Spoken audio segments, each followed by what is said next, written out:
오늘 말씀을 같이 보겠습니다. 빌립보서 2장 5절 한 절만 보겠습니다. 빌립보서 2장 5절입니다. 너희 안에 이 마음을 품으라. 곧 그리스도 예수의 마음이니. 아멘. 25년 전에 제가 어느 한 선교사님을 알게 되었습니다. 그 선교사님이 제가 섬기던 교회에 와서 간증도 하시고 엄청난 은혜가 있었습니다. 선교하기 정말 어려운 지역에서 그렇게 열심히 복음을 전하는데도 1년 동안 한 사람도 예수 믿는 사람이 없는 그런 처지에서 그 선교사님의 정말 피를 토하는 기도가 나왔다는 거예요. 하나님, 제가 여기서 순교하기 원합니다. 제 몸이 갈길갈길 찢어지고 그 찢어진 제 살점 하나하나가 만약에 구원받은 영혼이 될 수 있다면 그렇게 되기 원합니다. 그런 기도를 하셨다는 거예요. 소원이 있다면 온 가족이 다 순교하게 해주세요. 부모만 순교하고 아이들만 남을 수도 없잖아요. 그런 눈물의 고백을 드리는 선교사님을 만나고 충격을 받았어요.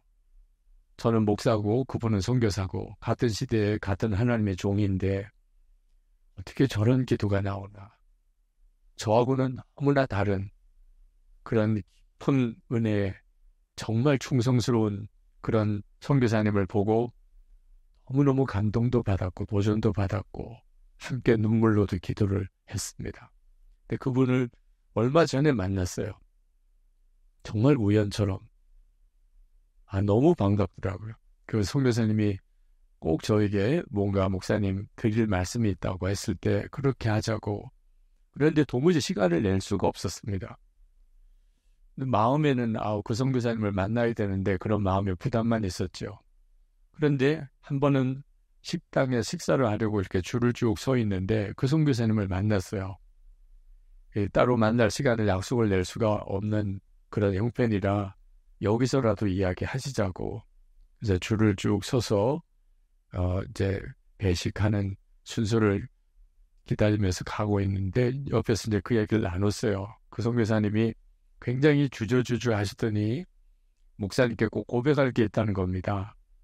뭐냐고 그랬더니 그때 교회에 와서 간증하고 또 기도 부탁도 드리고 그러고 난 다음에 교회에서 정해준 호텔에서 이제 하루를 묵게 됐는데 방에 들어가서 그냥 우연히 TV를 이렇게 켰는데 성인 방송이 나오더래요.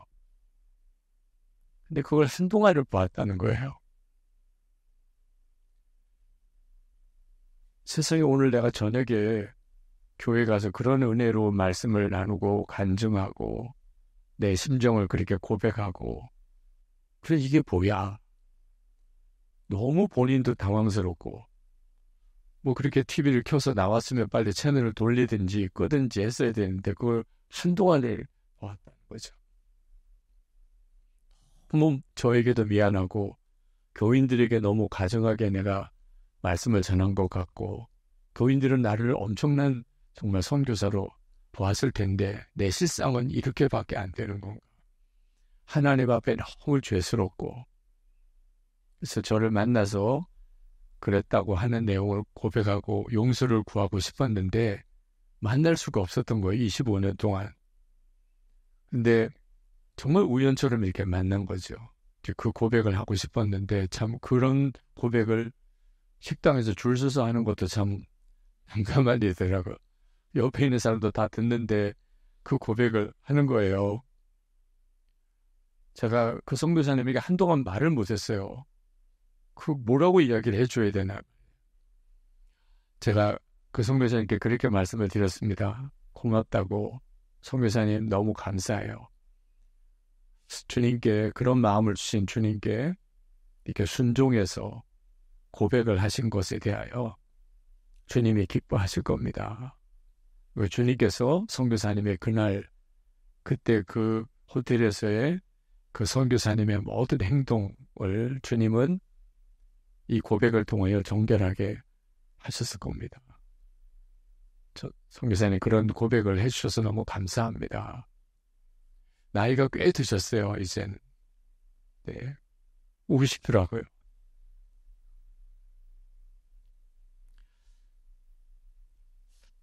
저도요, 이렇게 말씀을 전하고 또 이렇게 집회를 인도하지만 이 은밀한 죄를 이기는 것은 정말 어려운 일이었어요.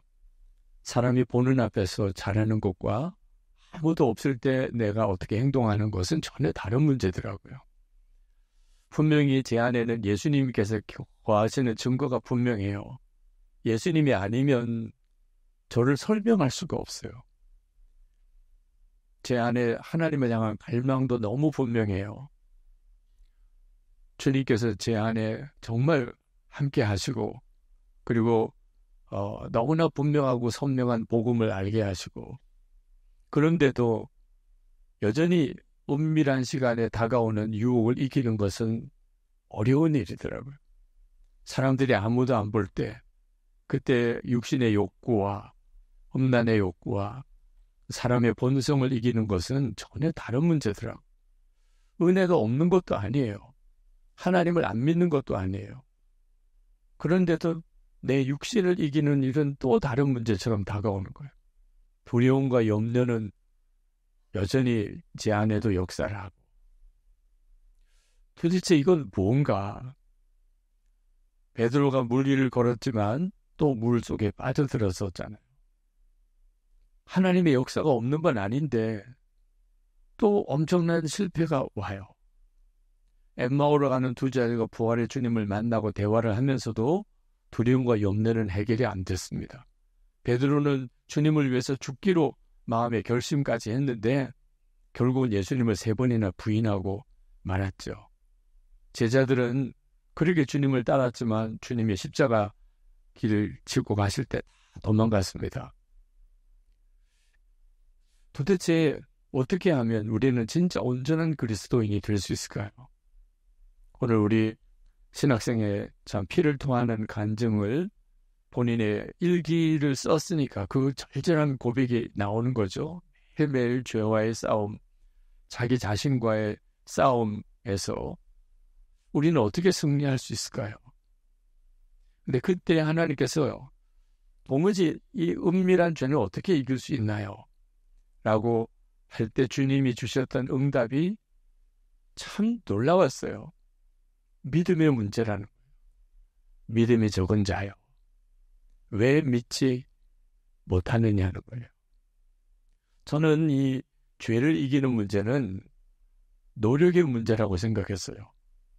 내 의지가 부족하다. 내가 노력하지 못하고 있다. 그래서 내 성질과 내 죄성을 이기지 못한다고 생각했는데 주님은 믿음이 적은 자라고 하셨어요. 믿음의 문제라는 거예요.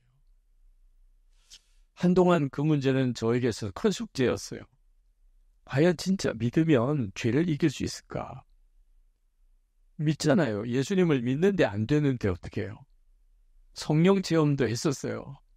성령 체험은 굉장히 강력한 눈을 열어줍니다. 그렇지만 성령 체험이 지속적으로 저를 죄에서 이기게 해주지는 못하더라고요. 한두 번의 강력한 체험이 계속 저를 육신의 죄를 이기게 만들게 해주지 못해요. 많은 성령의 체험을 했던 사람들이 그 뒤에 엄청나게 실족하는 경우를 많이 봅니다. 여러분 중에도 성령 체험을 했던 분들이 있으실 거예요. 그러나 또 동시에 좀 시간이 지나면 또 육신에 무너지고 자기 혈기에 정욕에 욕심에 무너지잖아요. 도대체 문제는 어디에서 있는 것이며 어디서 이 문제에 대한 해결책을 얻을 수 있을까? 진짜 주님이 깨닫게 하신 것이 믿음이었어요. 오늘 사도 바울이 말씀하기를 너희 안에 이 마음을 품으라 곧 그리스도 예수의 마음이니. 사도 바울은 예수님의 마음을 품으라 그렇게 말씀을 하고 있습니다. 이 말씀은 무슨 뜻이 담겨 있냐면 두 가지가 있는데 하나는 우리 안에 예수님의 마음이 있다는 거예요. 그러니까 예수님의 마음을 품으라고 하는 거죠. 이건 놀라운 일이에요. 예수님의 마음이 우리 안에 있다. 진짜 구원받은 성도는 누구나 다 자기 안에 예수님의 마음이 역사하는 것을 느낍니다. 주님의 마음을 안다는 거예요. 주님이 우리 안에 오셨기 때문에. 우리가 주님의 음성을 듣는다고 그랬는데 그 주님의 음성을 듣는 것은 예수님의 마음을 느끼는 겁니다. 아, 주님은 이걸 원하셔. 주님은 이렇게 하라고 하시는구나. 불신자에게는 그럴 수가 없어요. 물론 양심에 의하여 하나님의 뜻을 깨우치는 그런 기본적인 기능이 불신자에게도 있습니다만 우리가 예수 믿는 우리가 느끼는 것처럼 그렇게 주님의 마음을 느낄 수는 없어요. 우리는 예수님이 우리 안에 거하시거든요. 이건 정말 놀라운 일이에요. 안타깝게도 많은 그리스도인들이 자기가 예수님의 마음을 느끼고 있다는 것 자체에 대해서 별로 놀라지 않아요. 그냥 뭐 자연히 그런 일이 있는 줄로 생각하는 거예요. 사실은 엄청난 일이 벌어진 겁니다. 주님이 내 안에 오셨다.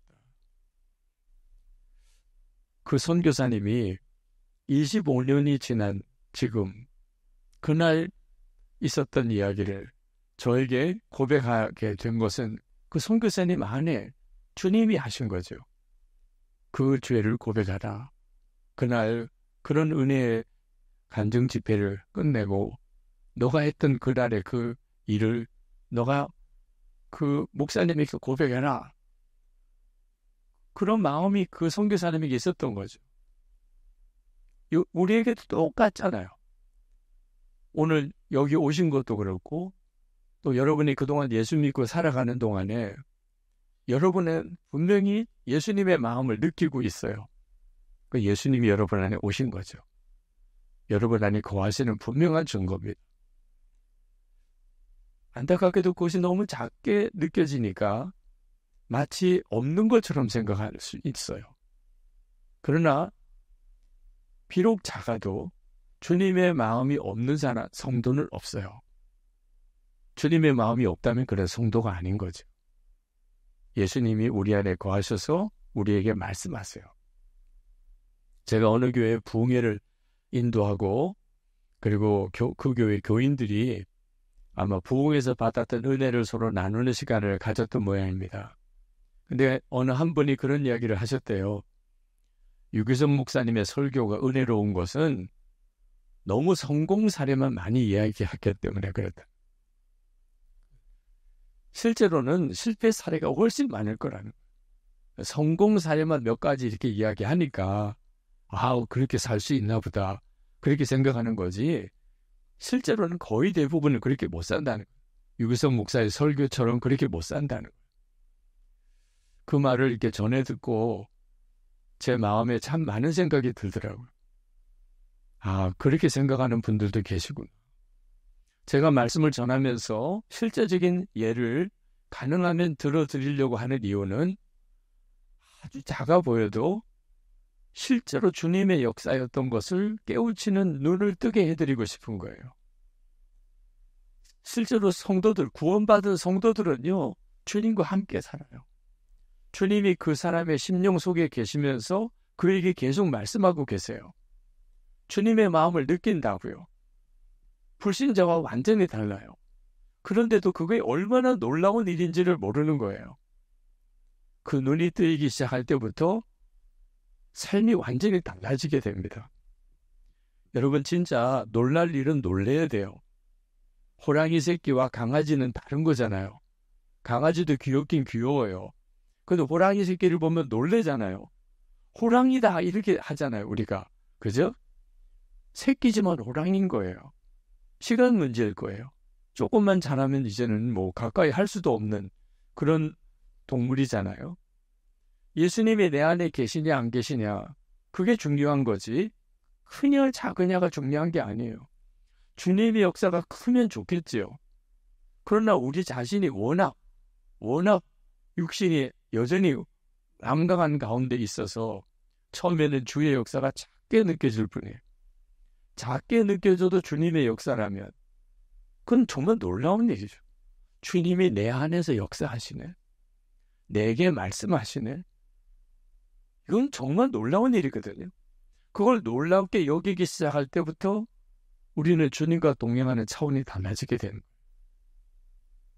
존 웨슬리와 조지 휘필드가 가장 영향을 받았던 책이 한 권이 있는데 17세기 후반 헨리 스쿠걸이라고 하는 사람이 쓴 인간의 영혼 안에 있는 하나님의 생명, 그런 제목의 책입니다. 인간의 영혼 안에 있는 하나님의 생명. 그 책에서 스쿠걸은 말하기를 예수님께서 우리 마음에 오셔서 우리의 생명이 되신 것이 그게 기독교다. 그렇게 명확하게 정의를 했어요. 이 책을 존 웨슬레와 조지 휘필드가 읽은 거예요.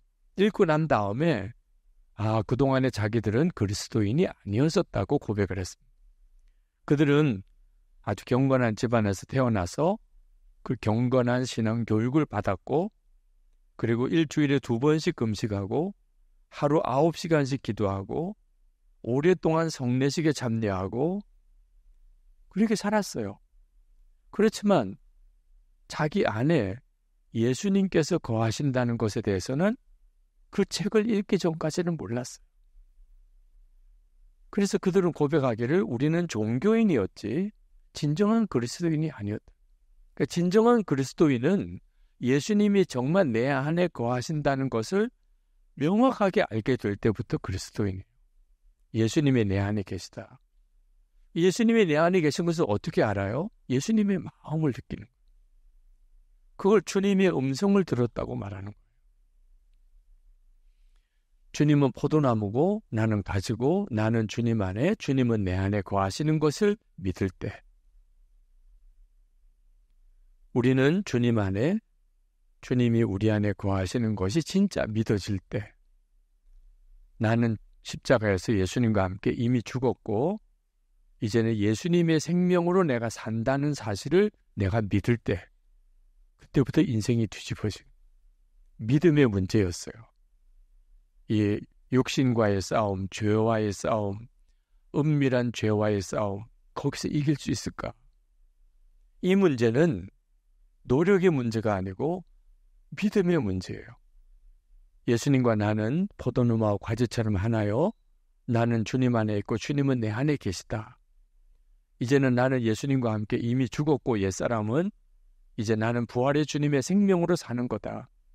이 사실이 진짜 믿어지면 보는 게 달라지고 삶이 완전히 달라져요. 예수 동행 운동을 하기 전에 우리가 예수님의 사람 제자훈련 교재를 가지고 제자훈련을 하는 이유가 바로 이 나는 죽고 예수로 사는 정확한 십자가의 복음을 믿게 하기 위해서 그래요. 거기서부터 예수님과 동행하는 것이 가능해지는 거예요. 믿음이 달라질 때부터. 이 모든 일은 사실 우리에게 이미 이루어진 일이에요.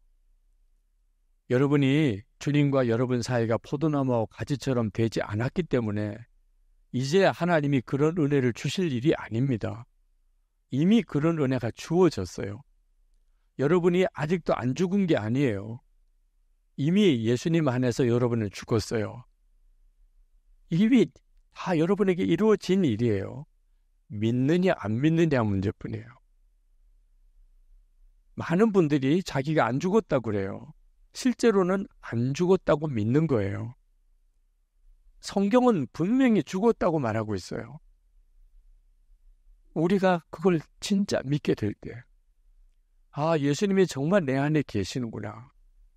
이 사실을 내가 정말 믿게 될 때, 그때부터 주님의 역사가 달라지기 시작해요. 그런데 깨달은 것을 믿음이라고 오해하면 안 됩니다. 기독교는 깨달음의 종교가 아니에요. 불교와 같은 것들은, 같은 종교는 깨달음을 중요하게 생각해요. 근데 이따금 기독교에서도 깨달음을 중요하게 강조하는 경우가 있어요. 물론 깨닫는 건 중요해요. 진리를 깨닫는 것, 복음이 정확하게 뭔지를 아는 것, 이건 대단히 중요한데 그게 바로 우리의 믿음은 아니라는 걸 알아야 돼요. 깨달음이 굉장히 중요하지만 그것은 뭘 위해서 필요한 거냐면 실제로 주님을 바라보는 눈을 뜨고 주님과 동행하려게 만들기 위해서 필요한 거지 깨달음으로 끝난 게 아닌 거예요. 다시 말하면 고아로 살다가 아버지를 만났어요. 얼마나 기쁜 일입니까? 독신으로 살던 사람이 평생을 함께할 배우자를 만났어요. 그래서 결혼을 했습니다. 정말 너무 기쁜 일이죠. 그런데 내가 아버지를 만났다는 것, 평생을 함께할 배우자와 결혼을 했다는 것은 시작일 뿐인 거예요. 그것으로 행복이 보장된 게 아닙니다. 아버지와 함께 사는 삶은 또 다른 차원의 문제예요. 부부가 함께 믿음, 순종과 사랑으로 함께 부부가 살아가는 일은 결혼했다는 것과 또 다른 문제예요. 우리가 예수님이 나의 생명의 주님이시고 그리고 주님과 함께 나는 죽었고 주님은 내 생명이 되셨다는 사실을 깨닫는 것은 그래서 이제는 항상 주님을 바라보고 주님과 동행하는 삶을 살게 해주는 것이기 때문에 중요한 것이에요. 나는 죽고 예수로 산다. 그걸 내가 이제 믿었다고 그대로 삶이 바뀐 건 아닌 거예요. 그래서 사도 바울이 예수님의 마음을 품으라고 말한 거예요. 우리에게 예수님의 마음이 있다는 것도 놀라운 일이에요. 이건 진짜 놀라운 일이에요. 내 안에 예수님의 마음이 있어요. 주님은 내 안에 계세요. 여러분이 오늘 아침에도 낮에도 오늘 이 저녁 시간에도 여러분은 계속 주님의 마음을 느끼실 거예요.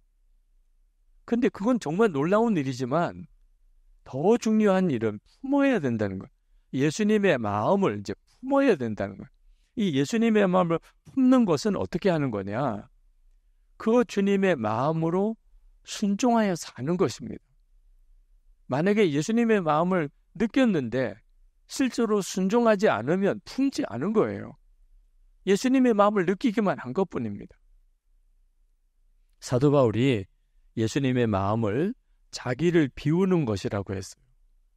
6절, 7절을 보면 그는 근본 하나님의 본체시나 하나님과 동등됨을 취할 것으로 여기지 아니하시고 오히려 자기를 비워 종의 형체를 가지사 사람들과 같이 되셨고 그러니까 예수님의 마음이 뭐냐면 하나님과 동등된 그런 위격이시지만 그러나 당연히 누려야 될 그 하나님이 누릴 그 모든 지위와 권세를 다 비워버리고 사람이 되시는 일, 십자가에 죽으시는 일에 대한 철저한 순종을 하셨다.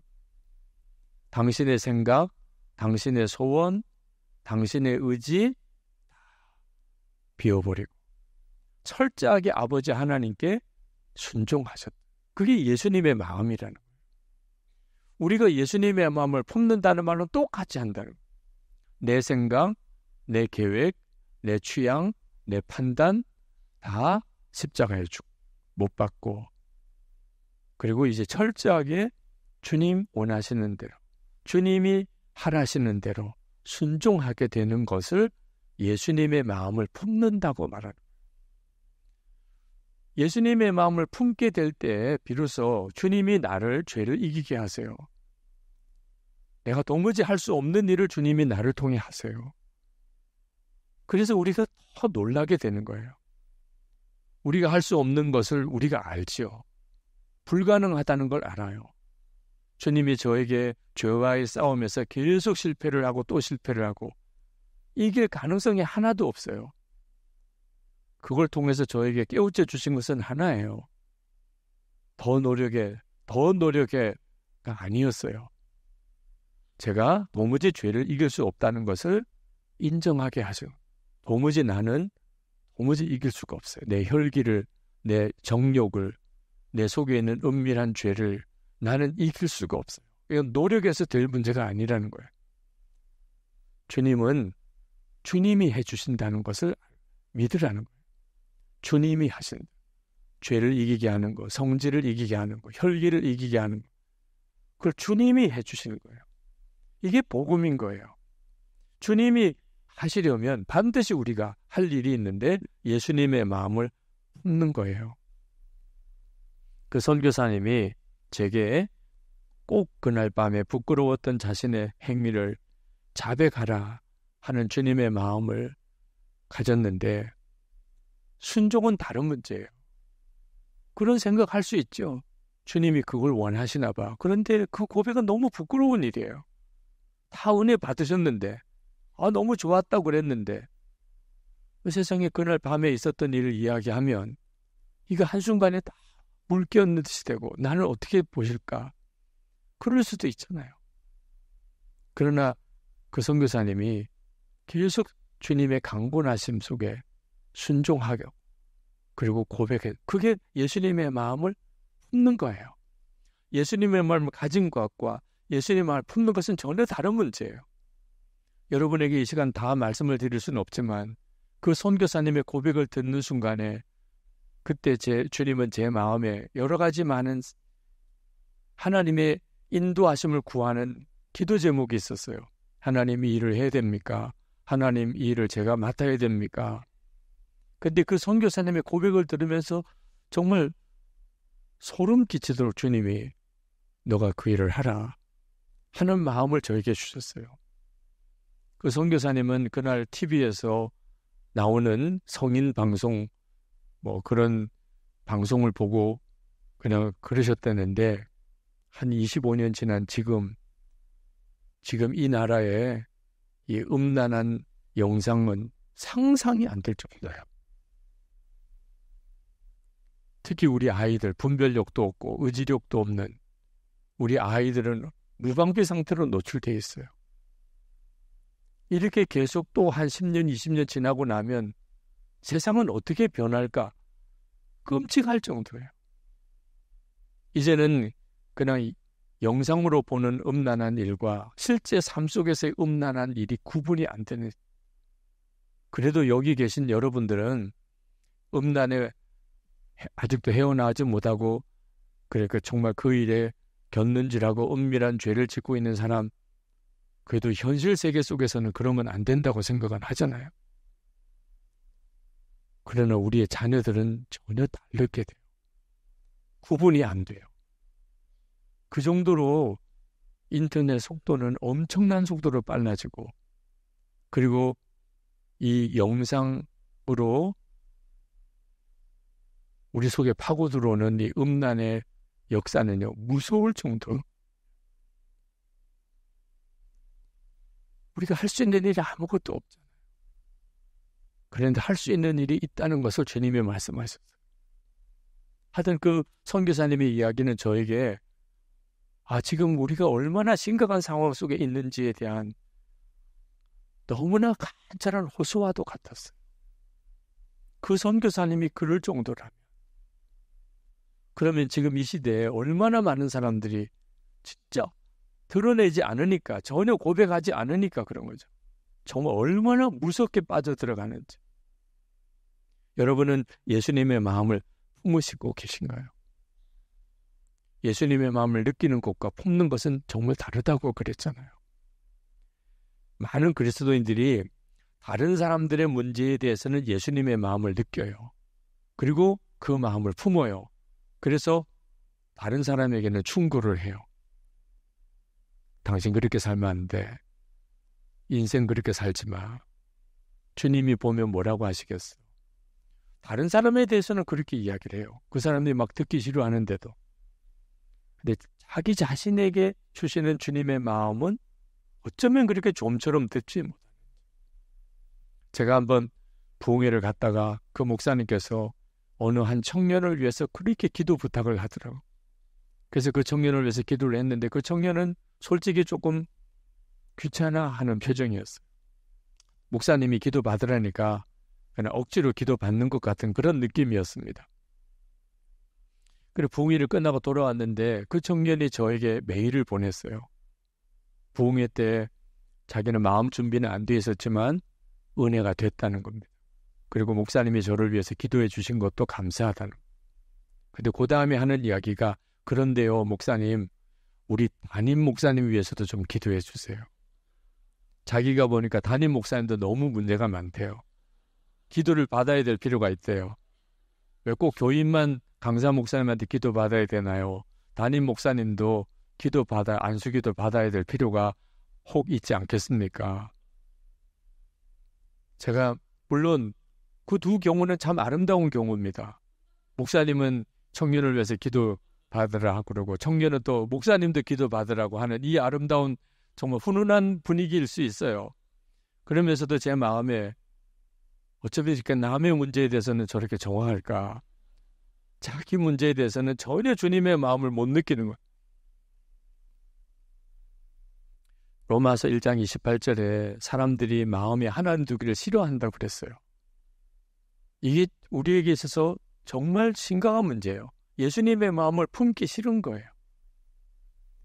로마서 1장 28절 그들이 마음에 하나님 두기를 싫어하며 오스왈드 챔버스 목사님이 주님은 나의 최고봉 2월 12일 글에서 많은 기독교인들이 하나님의 음성을 듣고 싶다 하지만 실제로는 아니라고 했습니다. 하나님으로부터 직접 듣기를 거부한다고 하는. 그러면서 성경을 인용했어요. 출애굽기 20장 19절 모세에게 이르되 당신이 우리에게 말씀하소서 우리가 들으리이다. 하나님이 우리에게 말씀하시지 말게 하소서 우리가 죽을까 하나이다. 이스라엘 백성들은요 하나님으로부터 듣기 싫어했어요. 모세가 듣고 대신 전해달라는. 왜 그랬을까요? 하나님의 말씀을 직접 들으면 너무 부담이 돼요. 잘못하면 죽을 수도 있고 또 하나님으로부터 말씀을 들었으니 안 지킬 수도 없고. 근데 모세를 통해서 대신 들으면 이건 모세 말이잖아. 안 지킬 수 있어요. 하나님부터 직접 듣는 거랑 전혀 차원이 다르잖아. 이게 우리들이 마음에 얼마나 간사한 주님의 말씀을 들으면 진짜 순종하기를 여러분은 다 원하십니까? 그렇게 할 마음이 있으세요? 그런데도 주님이 말씀 안 하신 거예요. 우리 마음에 하나님의 말씀을 듣고 싶은 마음이 한편 있으면서도 또 동시에 진짜 부담스러운 걸 하라고 그러면 어떡하나? 정말 못할 것을 하라고 말씀하시면 어떡하나? 그런 마음이 있다니까요. 그러니까 하나님의 음성을 듣고 싶으면 동시에 또 듣기 싫은 거예요. 예수님의 마음을 품는 게 꼭 이와 같은 마음입니다. 예수님의 마음을 느끼지 못한 건 아니에요. 근데 품기가 싫은 거예요. 순종이 안 되는 거죠. 순종하고 싶지가 않은 거죠. 그러니까 우리는요, 예수를 믿어도 계속 죄의 종노릇처럼 사는 거예요. 아무런 능력 없는 성도의 삶을 살고 있는 거예요. 어느 목사님이 그런 말씀하셨습니다. 예수님께서 마음에 계시다고 그동안에 정말 많이 설교도 했고 그렇게 자기가 잘 안다고 생각했었대요. 근데 생각해 보니까 한 번도 그것 때문에 마음이 불편해 본 적이 없었구나. 그게 깨달아졌다고 울먹이시더라. 예수님이 마음이 계시다. 그러면 솔직히 얼마나 불편해요.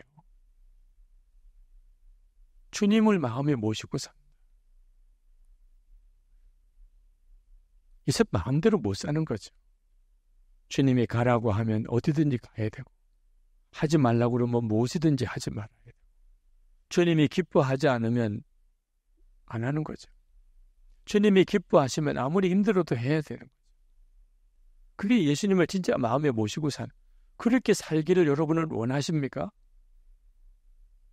그게 중요한 열쇠예요. 진짜 예수님을 마음에 모시고 살고 싶은가? 주님의 마음을 품겠는가? 그러나 예수님을 마음에 모시고 사는 것, 예수님의 마음을 품고 사는 게 힘들다고 하는 말씀만 드리고 싶지 않아요. 그것은 주님을 너무 모르기 때문에 힘들게 느껴질 뿐입니다. 부부 사이가 결혼해서 처음에는 서로 사는 게 어색하지만 1년, 3년, 10년, 30년, 50년 이렇게 살다 보면 부부 사이는 거의 한 몸처럼 느껴지잖아요. 주님과 우리 사이의 관계는 그와 비교할 수도 없이 좋은 거예요. 우리가 예수님이 함께 계시다는 것이 좀 어색하기도 하고 또 불편하게도 느껴지고 그런 건 다 그동안 주님 마음을 품으며 살려고 안 했었기 때문에 실제로 주님과 동행하는 기쁨을 실제로 누려보지 못했기 때문에 우리가 예수님을 정말 왕으로 모시고 그리고 전적인 순종을 하기를 원할 때 그때 우리의 삶 속에는 실제로 주에서 이긴다는 게 이거구나. 세상이 줄 수 없는 기쁨으로 산다는 게 이거구나. 사랑만 하며 살 수 있는 거구나. 하나님은 내게 엄청난 세상을 변화시킬 능력을 이미 주셨구나. 그걸 알게 돼요. 이젠 더 이상 세상이 어떻고 환경이 어떻고 사람이 어떻고 이런 말 하지 않게 돼요. 오히려 나를 통해 주님의 역사를 주님은 이루시게 돼요. 1940년에 미국의 한 신학생이 교수님의 인솔로 영국 성지순례를 갔습니다. 영국의 부흥의 시절 그 현장을 둘러보는 성지순례를 갔어요. 웨슬레의 생가를 갔습니다. 존 웨슬레.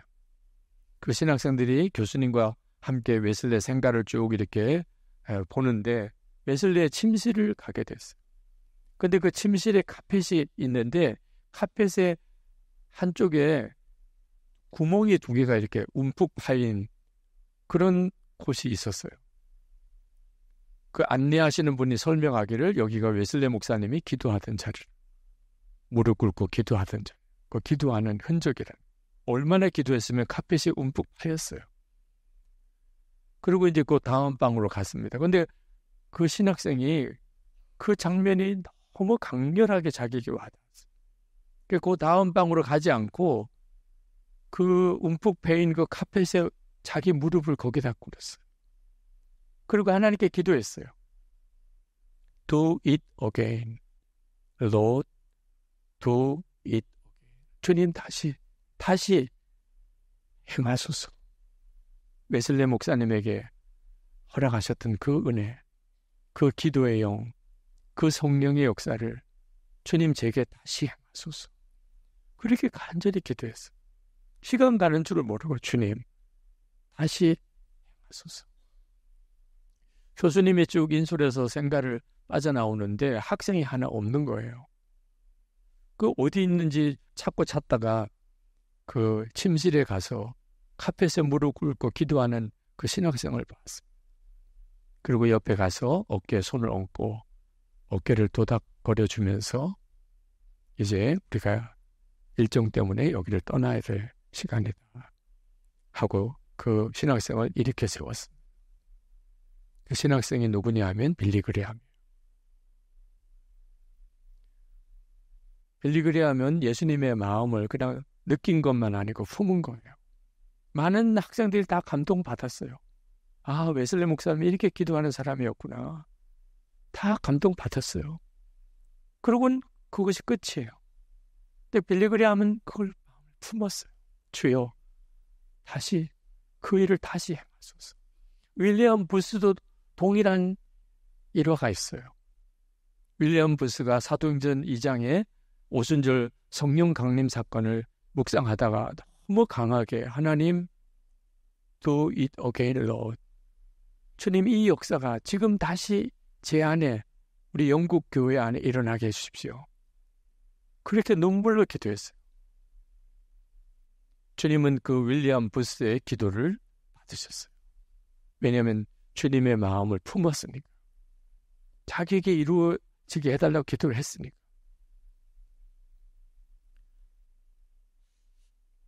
여러분, 지금 현재 이 do it again, Lord, do it again, 주님 다시 행해 주소서라고 하는 이 기도 때문에 사실 세계 역사에 하나님의 역사는 계속 반복되어진 거예요. 오늘 이 시간에도 우리는 주님의 역사를 갈망하는 마음이 일어납니다. 예수님의 마음이에요. 하나님, 이 땅에 새 부흥을 주세요. 우리가 주님을 바라보게 해주세요. 주님과 온전히 동행하게 해주세요. 그런 마음의 소원들이 여러분 안에 있잖아요. 이젠 더 이상 죄의 종로를 하고 살지 않겠습니다. 내가 구원받은 증거를 너무나 분명히 가지고 있으면서도 실제로 성질을 이기지 못하고 혈기를 이기지 못하고 정욕을 이기지 못하고 은밀한 죄를 지으면서 어떻게 하나님의 역사를 기대할 수 있겠습니까? 주님, 이게 전부가 아니잖아요. 이게 예수 믿는 전부가 아니잖아요. 주님은 얼마든지 우리를 주의 용으로 사로잡으실 수 있잖아요. 그것을 나에게 이루어주세요. 우리 가족에서 우리가 섬기는 교회 안에 이 일이 이루어지기 원합니다. 이것이 오늘 우리가 하나님 앞에 드려야 될 기도. 예수님의 마음을 품으면 주님은 비로소 역사하기 시작하세요. 오늘 주님이 여러분에게 주시는 마음을 잘 분별해 드실 수 있게 되기 바랍니다. 그리고 주님의 마음을 제가 품습니다. 내 판단과 내 생각과 내 계획은 다 십자가에 못 박습니다. 주님의 마음이 저의 것이 되게 해주세요. 제가 이제 주님의 마음에 전적으로 순종하겠습니다.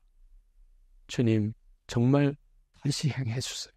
그 부흥의 역사, 성경에 나오는 부흥의 역사, 기독교 역사에 이루어진 하나님의 그 부흥의 역사가 지금 우리 가운데 이루어지게 해주세요. 이것이 없으면 우리는 정말 죽을 수밖에 없는 아주 위기 가운데 우리가 빠져 들어가고 있습니다. 죄는요, 상상이 안 될 정도로 무섭게 우리의 다음 세대, 우리 아이들을 이미 그 영혼을 사로잡아 가고 있어요. 끔찍할 정도예요. 우리는 어른이니까 그나마 은밀한 죄라는 게 있죠. 이제는 은밀한 것도 없어요. 그냥 상상 속에 있는 죄가 현실이에요. 현실과 상상이 구분이 안 돼요. 사이버 세상과 실제로 현실이 그냥 하나가 되어버린, 여러분 사이버 세상에서 얼마나 무섭게 사람들을 죽이는지 아십니까? 얼마나 잔인하게 죽이는지 아십니까? 얼마나 많이 죽이는지 아십니까? 얼마나 무서운 음란한 일이 벌어지는지 아십니까?